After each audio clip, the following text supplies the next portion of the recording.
एव तस्य वन्दे गुरुश्री चरणारविन्दम् वाञ्छाकल्पतरुभ्यश्च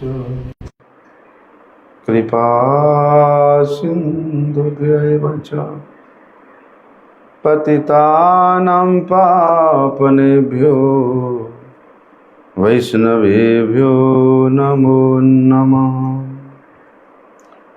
नमो महावदन्याय कृष्णप्रेमप्रदायते कृष्णाय कृष्णचैतन्य नामिने गौरत्विषे नमः। नमस्ते तुहलग्राम नमस्ते मुसलायुध नमस्ते रेवतीकांत नमस्ते भक्तवत्सल नमस्ते बलिनाम श्रेष्ठ नमस्ते धरणीधर प्रलंबारि नमस्ते तु त्राहि मां कृष्ण पूर्वज। भुजे सव्य वेणुं शिरसि शिखिपिच्छं कटितटे दुकुलं नेत्रान्ते सहचरी कटाक्षं च विदधते सदा श्रीमद्वृन्दावनवसति लीला परिचयो जगन्नाथ स्वामी नयन पथगामी भवतु मे। हे कृष्ण करुणा सिंधु दीनबंधु जगत्पते गोपेश गोपिकाकांत राधाकांत नमस्तुते। तप्त कांचन गौरांगी राधे वृंदावनेश्वरी वृषभानुसुते देवी प्रणमामि हरिप्रिये।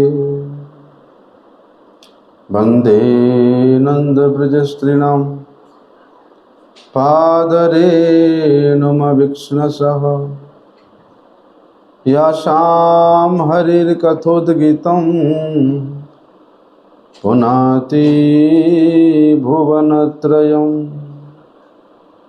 भक्त्या विहीनमपराधलक्ष्ये क्षिप्ताश्च कामादितरङ्गमध्ये कृपामयि त्वां शरणं प्रपन्नं वृन्दे नमस्ते चरणारविन्दम्।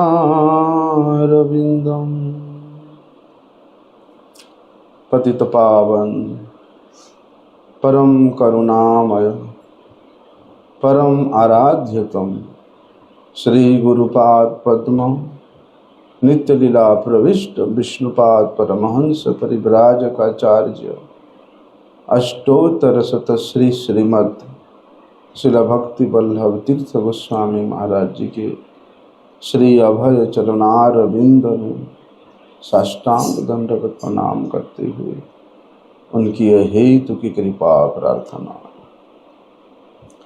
परम आराध्य तुम शिक्षा गुरुपाद पद्म नित्य लीला प्रविष्ट विष्णुपाद परमहंस शिला भक्ति विज्ञान भारती गोस्वामी महाराज जी के श्री चरण कमल में साष्टांग दंडवत प्रणाम करते हुए उनकी हेतु की कृपा प्रार्थना।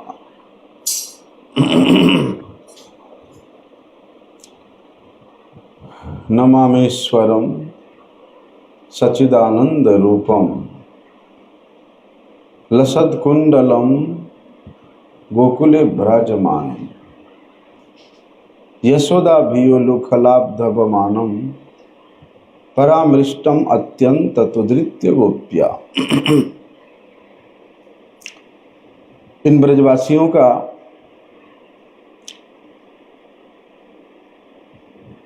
भगवान श्री कृष्ण के प्रति जितना अत्यधिक प्रेम है, प्रेम की पराकाष्ठा कह सकते हैं। जिस प्रेम के वशीभूत होकर के भगवान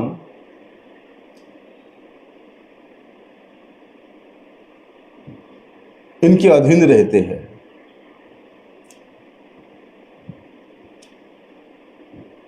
यत मित्रम परमानंदम पूर्ण ब्रह्म सनातनम। कि इन ब्रजवासियों का क्या सौभाग्य है, देखो, कि साक्षात परब्रह्म भगवान श्री कृष्ण जिनके मित्र बने हुए हैं, जिनके पुत्र बने हुए हैं, जिनके सखा बने हुए हैं, जिनके प्राणपति बने हुए हैं, इससे बड़ा सौभाग्य और क्या हो सकता है। लेकिन जितने भी देहधारी व्यक्ति हैं, उन सभी देहधारी व्यक्तियों के लिए देखा जाता है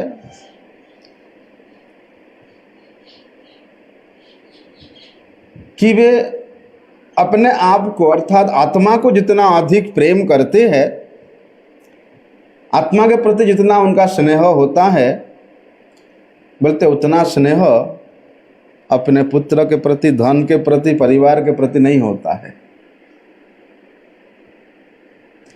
नहीं होता। लेकिन इन ब्रजवासियों का अपने स्वयं के आत्मा से भी अधिक प्रिय वे ब्रजेंद्र नंदन श्री कृष्ण है। जिस दिन भगवान के लिए, भगवान के निमित्त इतना प्रियता हमारे हृदय में जागृत होगा, वास्तव में उस दिन हम लोग इस व्रत में वास करने का योग्यता प्राप्त करेंगे। अपने आत्मा से भी अधिक प्रेम जिस दिन हम भगवान से करना सीख जाएंगे, बाकी बात तो छोड़ दो, अपने पुत्र पुत्री, धन, परिवार, गृह, इन सब को तो छोड़ दो, अपने आप से भी अधिक प्रेम जिस दिन हम भगवान श्री कृष्ण से करने लग जाएंगे, उसी दिन ये प्रेम की प्रारंभ होता है, ब्रजवास करने का योग्यता प्राप्त होता है। और बोलते जितना भी संपूर्ण चराचर जगत है, वास्तव में किस लिए वे सुखी है जानते हो? अपने घर परिवार के लिए नहीं,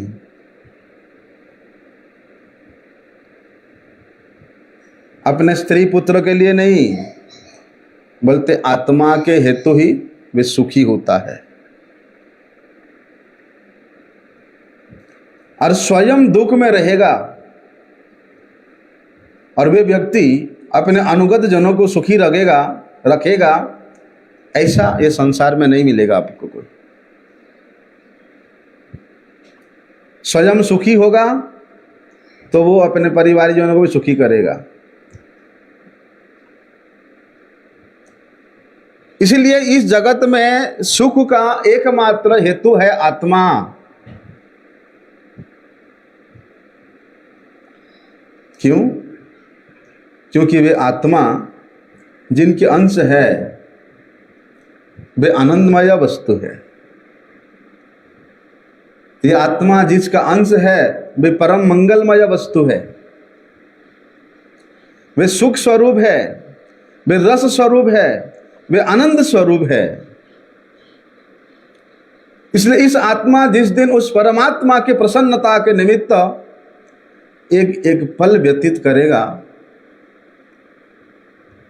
वास्तव में उसी दिन ही वह व्यक्ति परम सुखी होगा। हईनु परम सुखी, दुख दूरे गेल चिंता न रहिल, चतुर्दिके आनंद देखी। तब जाकर के भी व्यक्ति कह सकता है कि मैं परम सुखी हूं। ये संसार के मान सम्मान धन संपत्ति स्त्री पुत्र परिवार को लेकर के व्यक्ति कभी नहीं कह सकता कि मैं सुखी हूं।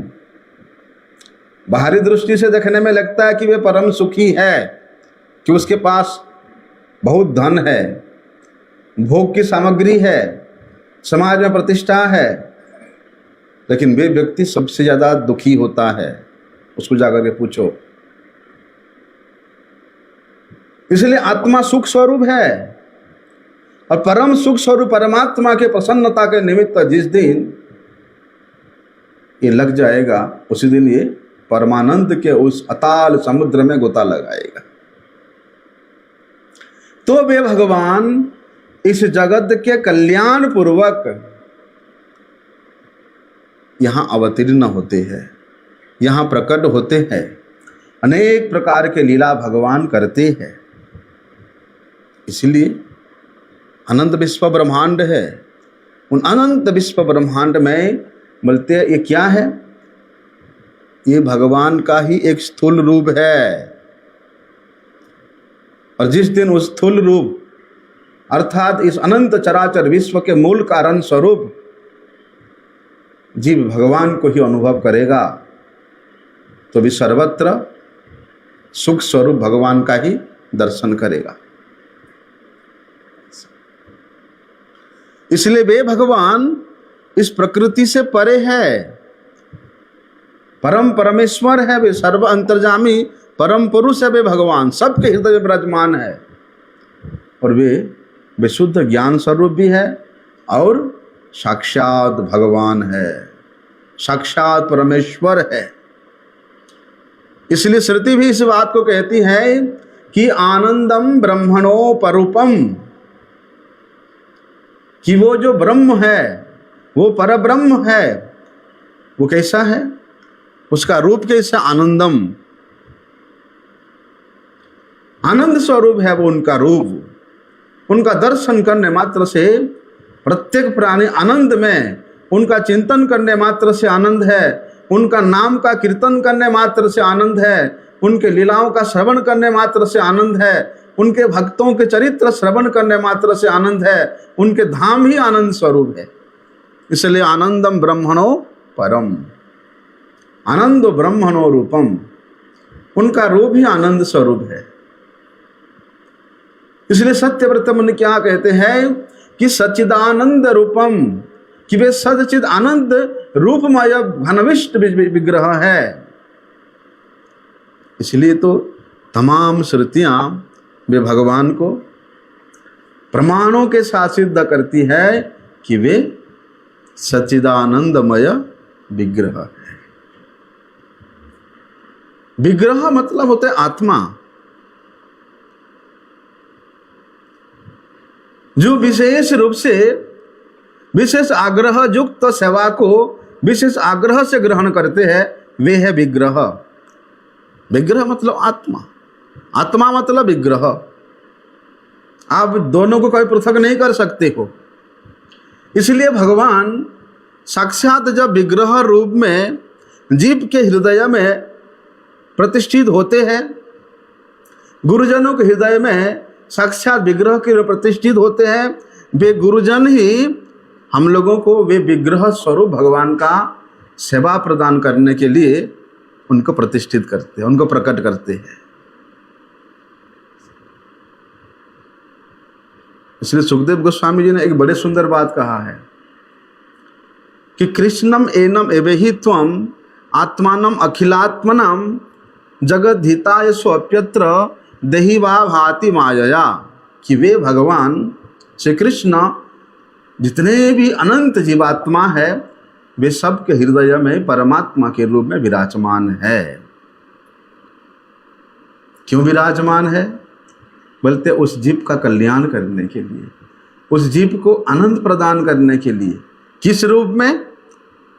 भले ही भगवान इस जगत में मनुष्य आकार में मनुष्य रूप धारण करके भगवान प्रकट होते हैं, लेकिन उनका जितना भी जन्म है, जन्म कर्म चमे दिव्यम, वो परम दिव्याति दिव्य होता है। इसलिए भगवान की इन लीलाओं को स्मरण करने का विधान विशेष रूप से इस कार्तिक नियम सेवा व्रत के अंदर हमारे गुरुजनों ने बताया है।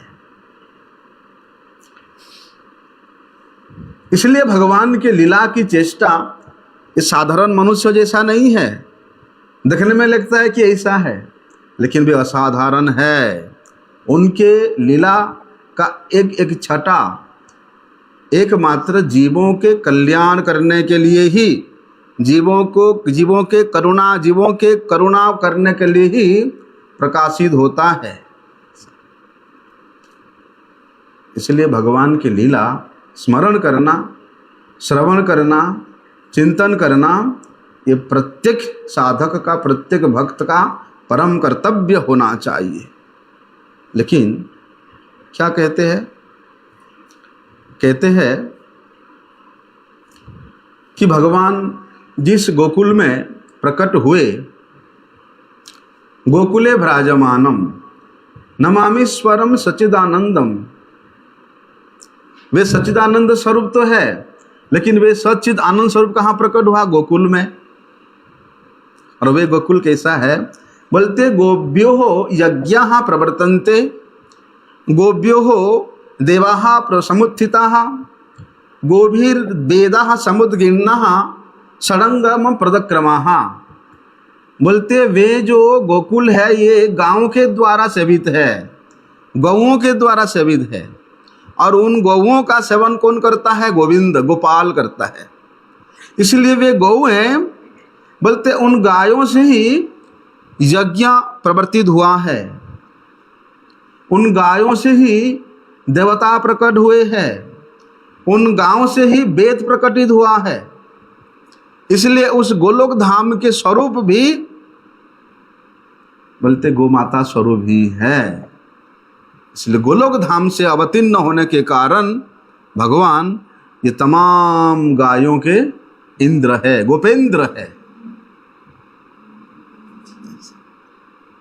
गौओं के इंद्र है, अर्थात गौओं का सेवक है, गौओं का पालक है।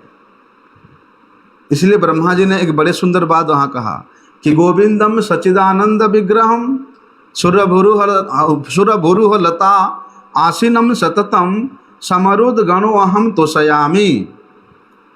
ब्रह्मा जी कहते हैं कि मैं उन भगवान गोविंद के तोषण करने के लिए, उनके प्रसन्नता के लिए मैं उनका स्तव कर रहा हूँ, उनको प्रार्थना कर रहा हूँ कि नोमिड्यत्य बरबप से तड़िदम्बराय गुंजावतम सम परिपिच्छल सम्मुखाय। तो ब्रह्मा जी ने वहाँ पर भगवान गोविंद के उस रूप का वर्णन कर रहे हैं। कल हम लोग ने श्रवण किया था कि भगवान बोलते हैं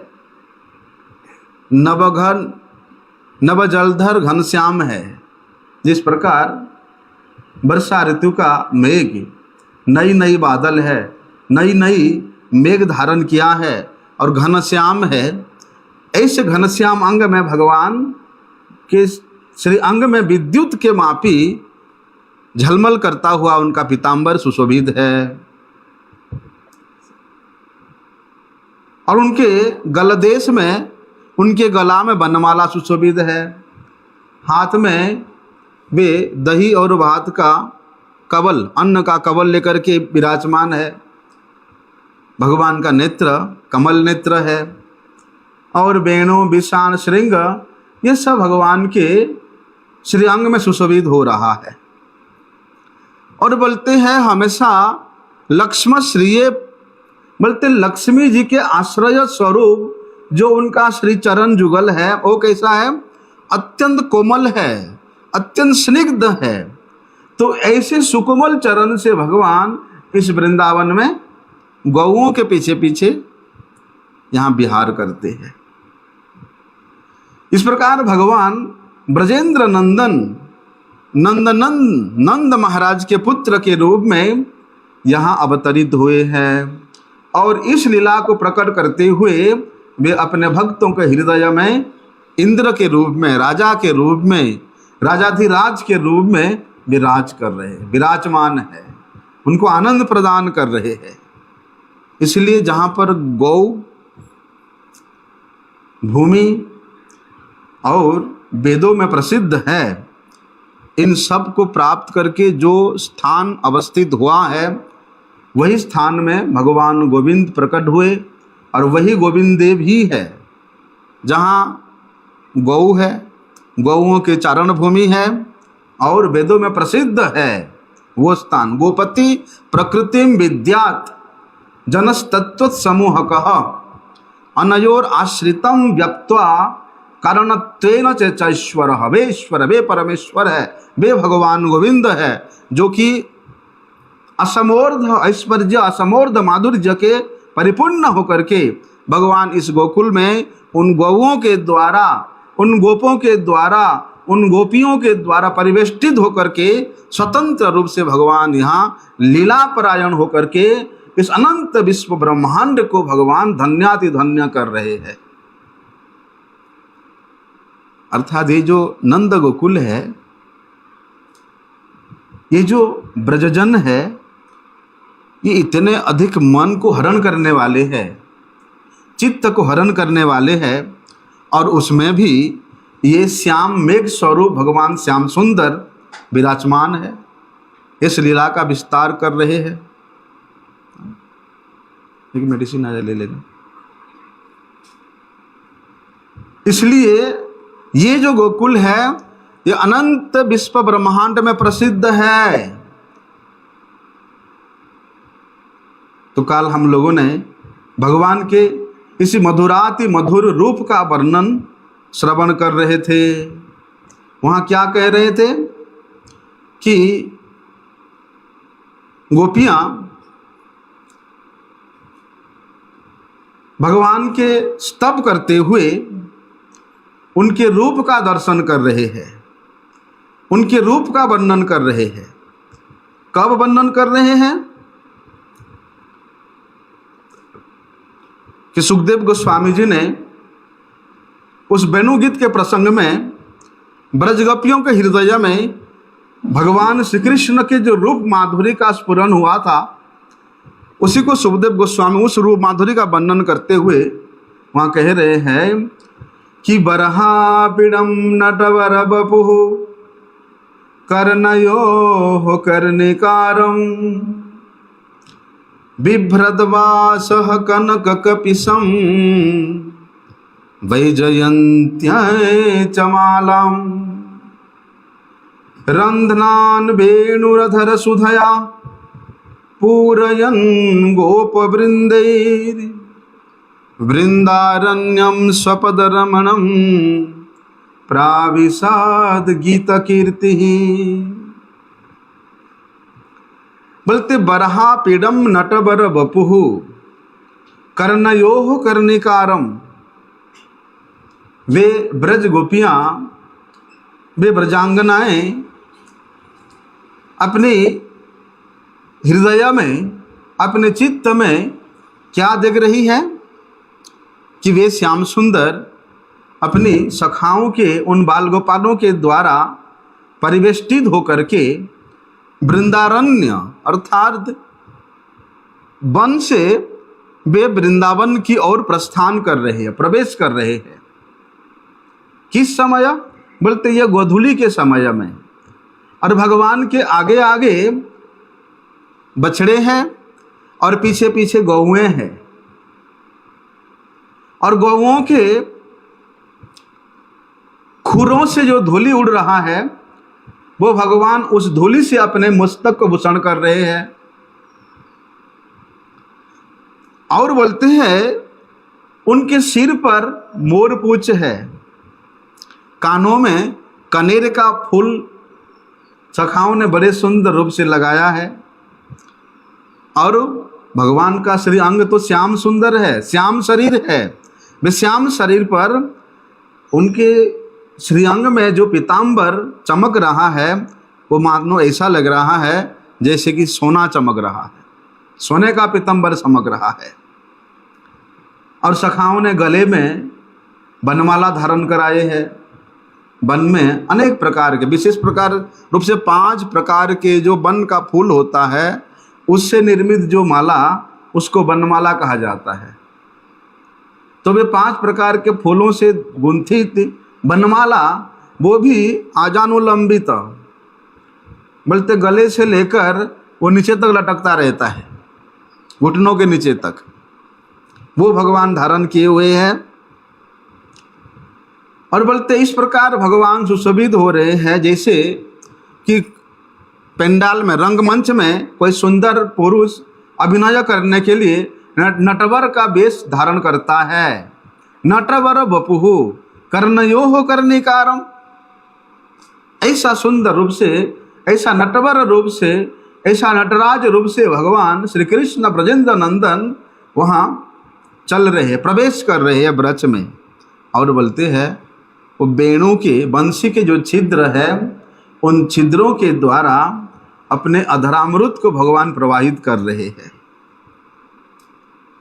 पीछे पीछे ग्वाल बाल है, चल रहे हैं। और वे ग्वाल बाल क्या कर रहे हैं? बोलते हैं पुरयन गोप वृंदे ही, वे श्री कृष्ण के लोक पावनी कीर्ति का वर्णन कर रहे हैं, उनके लीलाओं का वर्णन कर रहे हैं। कैसा लीला?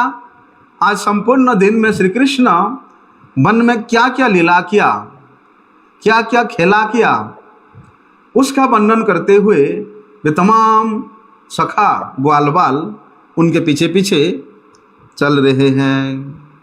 बोलते इस प्रकार वृंदावन वृंदारण्यम स्वपद रमणम, कि भगवान अपने चरणों की चिन्ह से इस वृंदावन को अंकित करते हुए, सुशोभित करते हुए, वे स्वयं तो सुशोभित हो रहे हैं, बोलते अपने चरणों की चिन्ह से इस तमाम ब्रज को भी सुशोभित कर रहे हैं। वैकुंठ से भी रमणीय ये वृंदावन धाम, जहाँ भगवान के श्री चरणों के शंख चक्र लक्षणों से युक्त उनके चरण चिन्ह प्रत्येक जगह में, प्रत्येक स्थल पर देखने को मिलता है। आज भी 84 कोष के अंदर में ऐसे कई स्थान है, आज भी भगवान के चरण चिन्ह वहाँ विराजमान है। अब चरण पहाड़ी में जाना, काम्यवन में चरण पहाड़ी आता है, वहाँ भगवान का कितने सुंदर चरण चिन्ह है। इधर आप बरसाना साइड में जाना, उधर भी कई जगह में भगवान के चरण चिन्ह है। गिरिराज जी में आप देखना, गिरिराज जी में तो भगवान का दधिक लीला हुआ, तो यहाँ के अनेक शिला में भगवान के चरण चिन्ह है। हम लोग अधिकार नहीं है गिरिराज जी के ऊपर चढ़ने का, ऐसा। इसलिए जिन महानुभावों ने गिरिराज जी में कनिष्ठ होकर के भजन किया है, उनको अवश्य भी चरण चिन्ह का दर्शन होता है।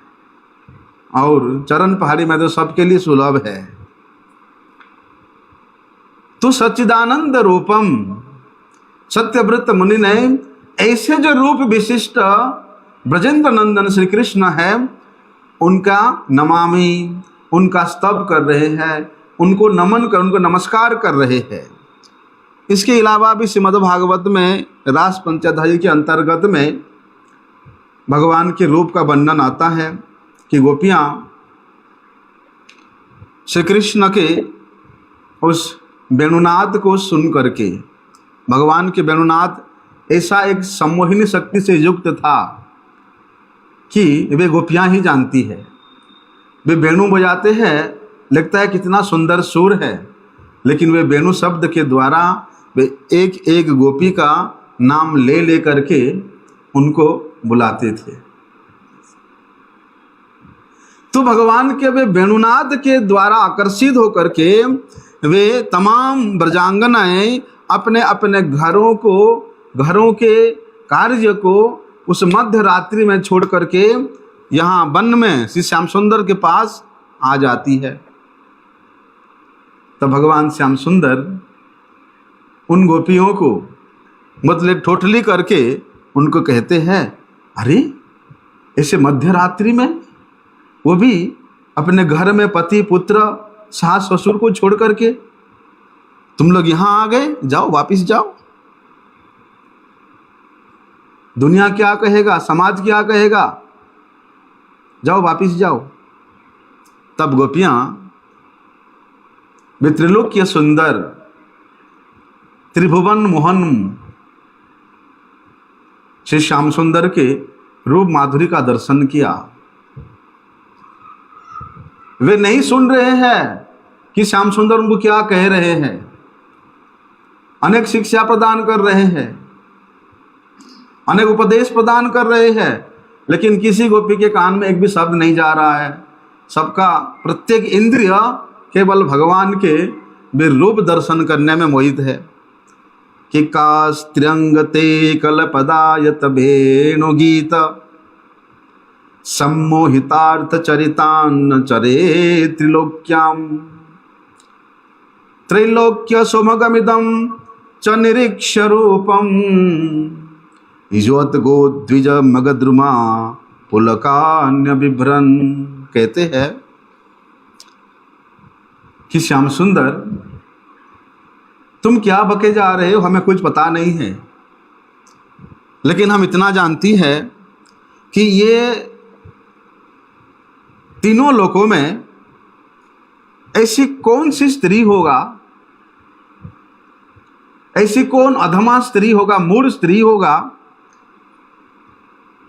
जो तुम्हारी इतनी सुंदर चिदबन का निहार करके और तुम्हारे मधुर मधुर पद जो कि आरोह और अवरोह के क्रम से अनेक प्रकार के रसों को प्रतिष्ठित कराता हुआ, प्रवाहित कराता हुआ,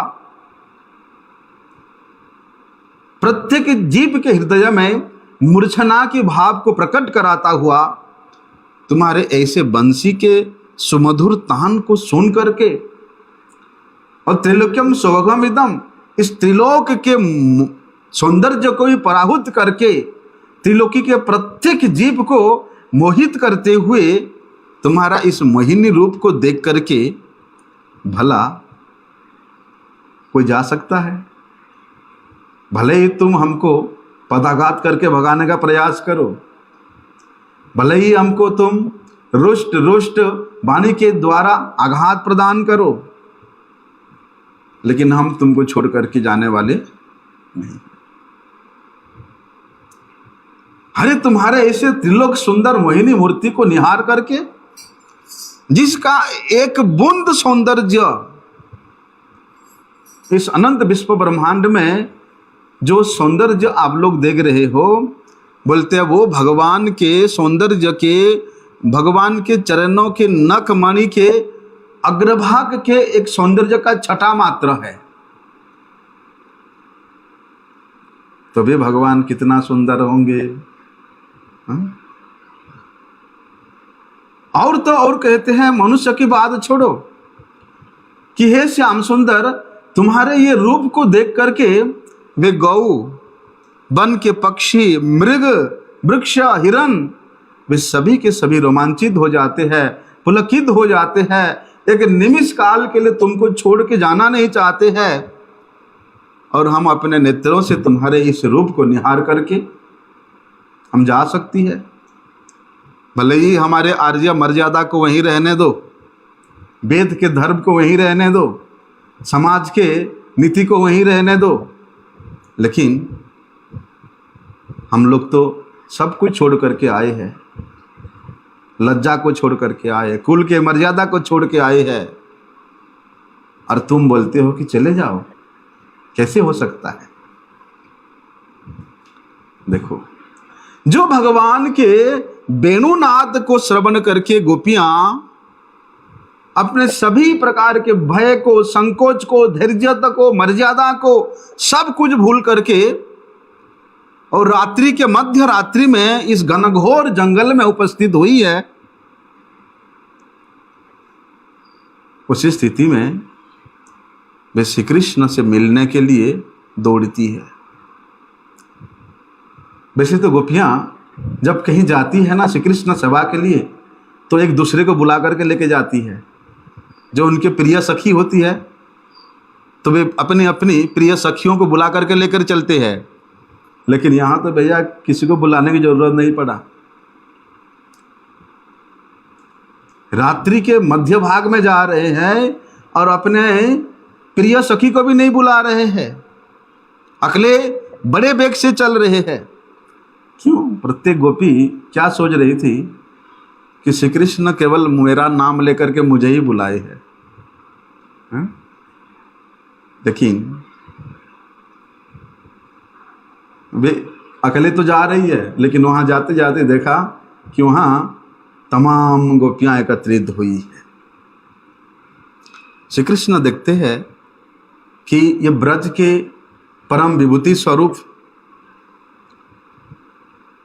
इस ब्रज के परम संपद स्वरूप, इस ब्रज के माधुर्य लीला को प्रकट करने में परम सहायक स्वरूप उन गोपियों को, जो कि उनके अति निकट आ गई है, तो भगवान अपनी बड़े मधुर मधुर वाणी चातुर्य के द्वारा उनको आनंदित करना चाहिए। उनको मोहित करते हुए क्या कहती है कि हे गोपियां, हे ब्रजांगनाएं, इस रात्रि काल में अकेले तुम लोग यहाँ आई हो क्या? इस वन के, क्योंकि ये शरद पूर्णिमा के रात्रि है और शरद पूर्णिमा के रात्रि में इस वन के सौंदर्य को देखने के लिए आई हो? अब तो देख लिया, अब तो चले जाओ।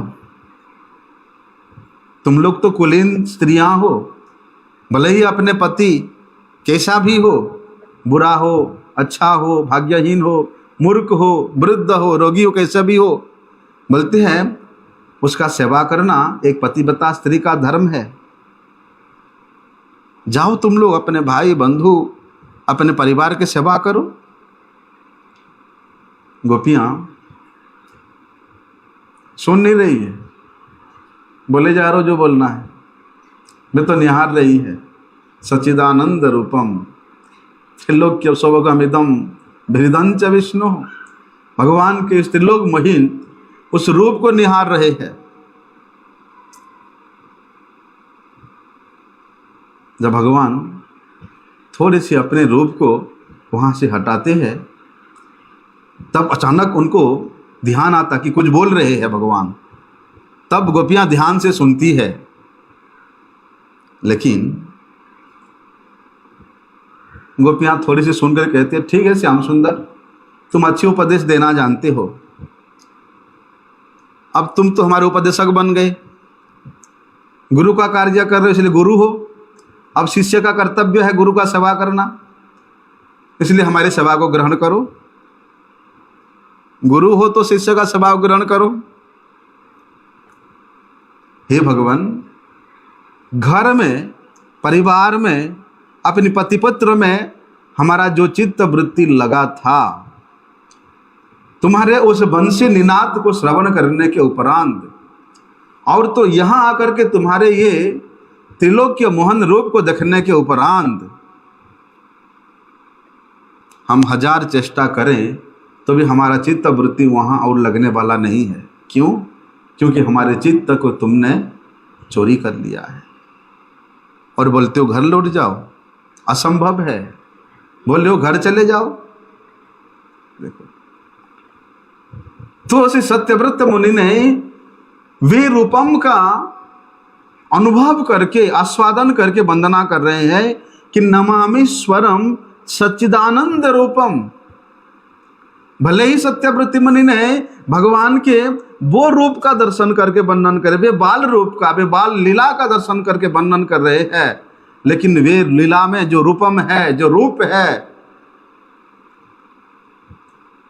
वो रूप का वर्णन करते करते हमारी गोस्वामी गणों ने भगवान के ये रूप का ही वर्णन कर रहे हैं। देखो, जब भगवान श्री कृष्ण इस मर्त्य भूमि में अपने लीला संगोपन करके जा रहे थे, तब उन्होंने उद्धव जी को अपने पास बुला करके उनको कहते हैं कि उद्धव, मेरा एक इच्छा है कि तुम यहीं पर रहो। उद्धव कहते भगवान आपके बिना और मैं यहां रहूं असंभव है। भगवान कहते कि मेरी इच्छा है। तो उद्धव जी बोलते आपकी इच्छा ही तो मेरा कार्य है, ठीक है आदेश करिए। तो भगवान कहते हैं मैं चले जाने के बाद तुम इस पृथ्वी पर भागवत धर्म का प्रचार करना, इसलिए मैं तुमको यहाँ इस पृथ्वी पे छोड़ करके जा रहा हूँ। जब भगवान श्री कृष्ण अपने नित्य गोलोक वृंदावन धाम में प्रयाण करते हैं तो उनके विरह में विह्वल होकर के उद्धव जी ब्रज में आ रहे थे। तो बीच में उनके साथ विदुर जी के साथ उनका भेंट होता है। उद्धव जी विदुर जी से श्री कृष्ण के अनेक प्रकार के लीला के विषय बात करते हैं और भगवान के लीला संगोपन की बात भी बताई है। तो इस प्रसंग में वहाँ विदुर जी अपने हृदय की वेदना को व्यक्त करते हुए भगवान श्री कृष्ण के वीर रूप के विषय वर्णन कर रहे हैं कि विदुर जी एक निमिष काल के लिए भगवान का वीर रूप मेरे हृदय से अंतर्हित नहीं हो रहा है, इसलिए मैं कैसा रह पाऊंगा यहाँ। कौन सा रूप था उसका सुखदेव उसमें वर्णन कर रहे हैं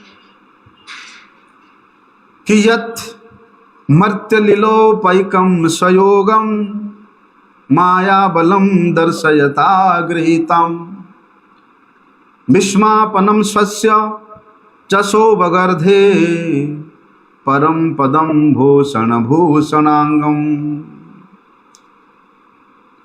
देखो भगवान अपनी योगमाया के द्वारा या योगमाया के प्रभाव से क्या दिखाना चाहते हैं कि ये नर लीला के उपयोगी जो भगवान श्याम सुंदर रूप प्रकट किए हैं वो इतना मनोहर था, वो इतना आकर्षणीय था, वो इतना माधुरी से परिपूर्ण था कि वे स्वयं अपने रूप को देख करके विस्मित हो जाते थे। स्वयं के रूप को देखकर स्वयं विस्मित हो जाते थे। विस्मापनम स्वस्य चशोबगर्धे है, उस रूप में सौभाग्य था, उस रूप में सौंदर्य था, उस रूप में सुंदरता था और उस रूप में आकर्षण का पराकाष्ठा था। बोलते हैं वहां पर उद्धव जी भूषण भूषणांगम, वे आभूषण के भी विभूषित स्वरूप थे। आभूषण जिनके अंग को स्पर्श करके वे स्वयं विभूषित हो जाते थे, स्वयं सौंदर्यित हो जाते थे, ऐसा भगवान का रूप था। और देखिए वहाँ रास के समय में जब श्री कृष्ण अंतर्धान हो जाते हैं तो गोपियाँ विलाप करती है, क्रंदन करती है भगवान के विरह में और भगवान के उन लीलाओं का चिंतन करते हुए वे कीर्तन कर रही है। तो गोपियों के इस प्रकार विलापमय कीर्तन को सुन करके, उनके विरहमय वेदना को सुन करके श्री कृष्ण अपने आप को छुपा के नहीं रख पाए और वे उन गोपियों की सभा में प्रकट हो जाते हैं और बोलते जिस समय वे प्रकट हुए उन गोपियों के सभा में, उस समय भगवान का रूप कैसा था उसको सुखदेव गोस्वामी वर्णन करते हैं कि तासाम आभिरवित सौरिः स्वयमान मुखम भुजः पीताम्बर धरहस्त्रगभी साक्षात मन्मथ मन्मथ। कैसा रूप था भगवान का उन गोपियों के सभा में कि तासाम आभिरवित सौरी स्वयमान मुखाम्भुज, भगवान मंद मंद मुस्कान से युक्त है, अर्थात उनका जो मुख कमल है वो बड़े सुंदर मंद मंद मुस्कान के द्वारा सुशोभित हो रहा है, खिला खिला हुआ है और उनके गले में वैजयंती माला सुशोभित हो रहा है भगवान पीताम्बर धारण किए हुए हैं, और उनका रूप क्या था? बल्कि सबके मन के रथ को मथने वाला था, सबके मन को अपनी ओर आकर्षित करने वाला था। ऐसे कि कामदेव के साक्षात मन्मथ कामदेव के मन को भी मथने वाला था भगवान का रूप। तो वहां पर जो वर्णन ये है, पीताम्बर धरः स्त्रग्वी, कि गोपियों के उस विरह अवस्था को देख करके श्री कृष्ण अपने पीताम्बर से उन गोपियों के आंखों के अश्रु को पोंछ रहे हैं।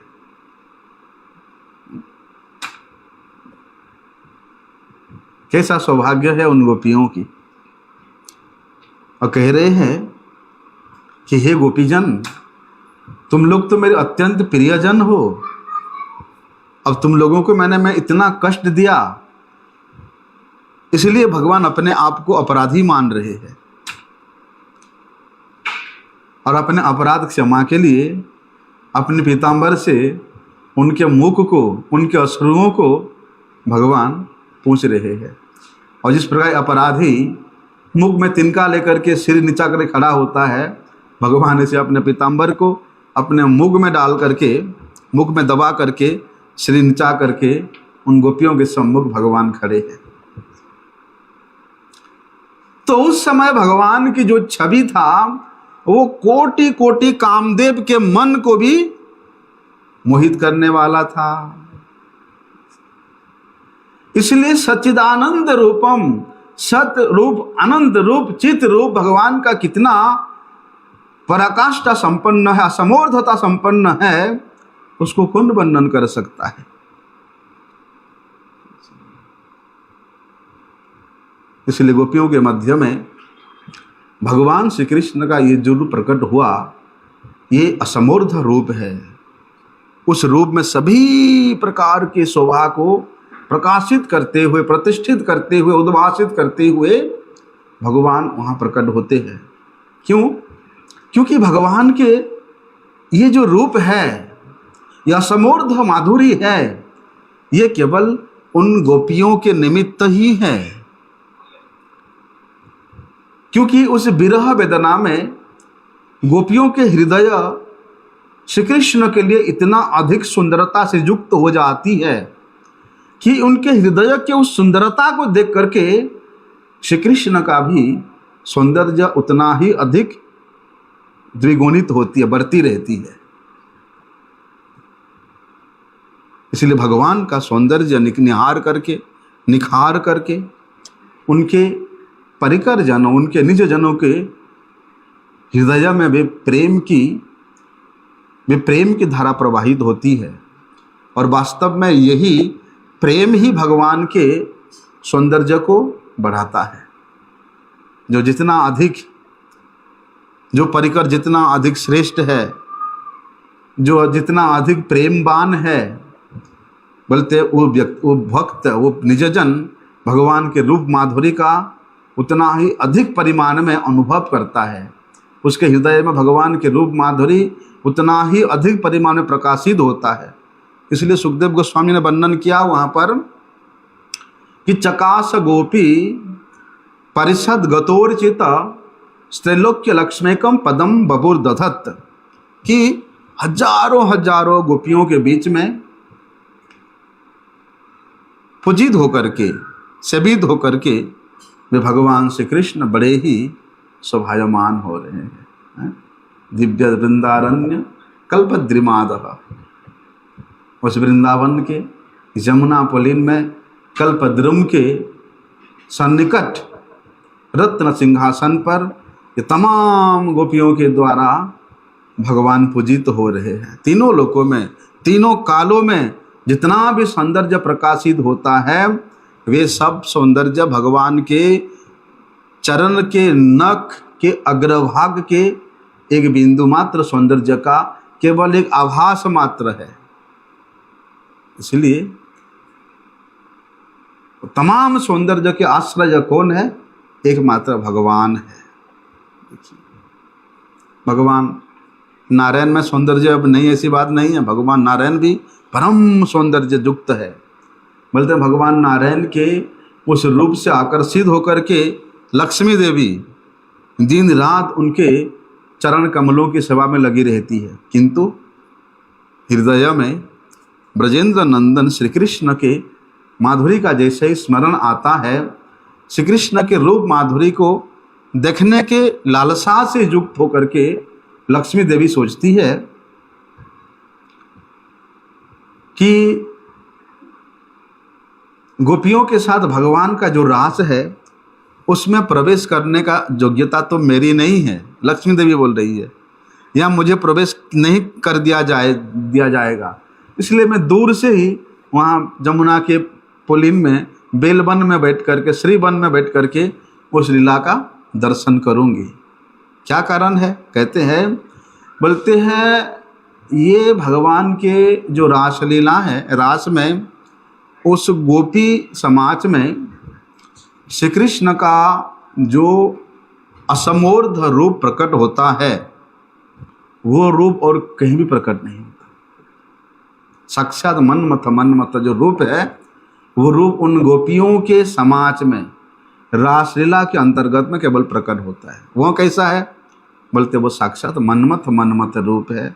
उसी रूप का यहाँ वर्णन कर रहे हैं कि श्री कृष्ण उस उखल से, उस उदुखल से कूद करके भाग रहे हैं। कैसे भाग रहे हैं? कि भगवान सशंकित है, उनके नेत्र पीछे की ओर देख रहा है और अत्यंत क्या बोलते हैं उसको, संकित होकर के, शंका से युक्त होकर के, भय से भगवान भाग रहे हैं। कानों में मकरा कुंडल झिलमिला रहा है, गले में त्रिवल्ली है, कमर में करधनी सुशोभित है और श्री चरणों में मैया ने नूपुर बांध रखा है। और वे नूपुर की ऐसे निराली गूंज रहा है मानो साक्षात वेद ध्वनि हो रहा है। और भगवान भाई 2.5 वर्ष के है, नग्न अवस्था में है और सो के तो उठे हैं अभी हैं, प्रातः काल सो करके उठे हैं, लेकिन कमर में मैया ने इतनी सुंदर करधनी बांध के रखती है कि लगता नहीं कि वे नग्न है, लेकिन नग्न अवस्था में 2.5 साल का कन्हैया ये भाग रहा है।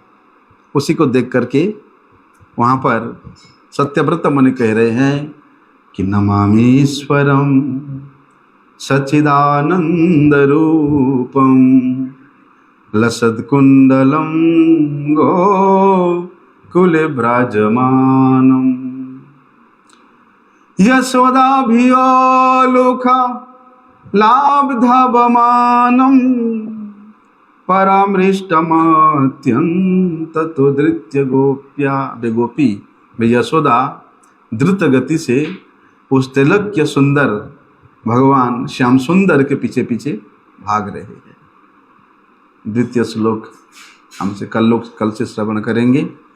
वांछा कल्पतरुभ्यश्च कृपा सिंधुभ्येव च पतितानं पावनेभ्यो वैष्णवेभ्यो नमो।